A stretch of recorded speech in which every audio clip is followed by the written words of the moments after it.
عبير الصغير البلوجر اللبنانية جاية مصر تدور على عريس، لفت على أمه وعرفت توقعهم هما الاتنين.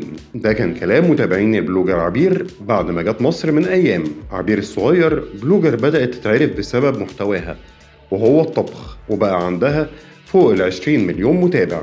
من كام يوم نزلت فيديو قصير جدا عن زيارتها لمصر تحت عنوان حبيبي come to Egypt، وناس كتير شافوا إن ده هيرجع تاني السياحة لمصر، وده بعد ما الفيديو في يومين بس جاب 8 مليون مشاهدة. ومش بس كده، ده فتح الباب لتحدي فيديوهات لأن معظم متابعينها أجانب، فبدأوا يعملوا فيديوهات على نفس اللحن عن زيارتهم لمصر. فكرة فيديو عبير كانت بسيطة جدا، البساطة اللي محدش قادر إنه يستوعبها، وهي إن السايح دافع فلوس وجاي من بلد لبلد تانية مش عشان يشوف أبراج ولا حفلات بالليزر ولا يقعد على كافيه على البحر. السايح عايز تجربة أصلية، ياكل أكل مصري شعبي من الشارع عادي، يروح أماكن سياحية مفتوحة، يمشي على الكورنيش، ويقدر بمعجزة ما إنه يشوف البحر، يشوف حضارة البلد دي وناسها وعاداتهم وتقاليدهم. وده اللي عبير الصغير عملته في أقل من دقيقة في فيديو على التيك توك.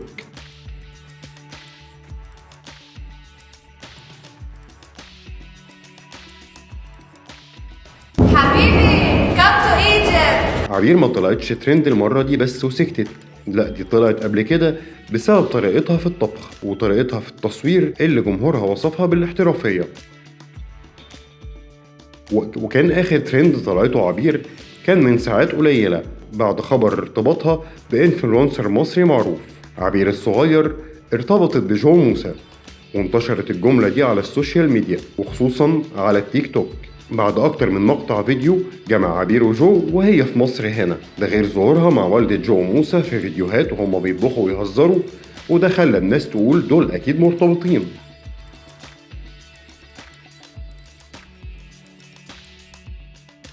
بس الحقيقة إننا لو فكرنا هنلاقي إن جو كان بيتصرف معاها كأنهم إخوات، بس كان مستضيفها أكبر وقت ممكن في بيته، وده اللي فتح مجال أكبر إن الناس تقول إنهم هيتجوزوا.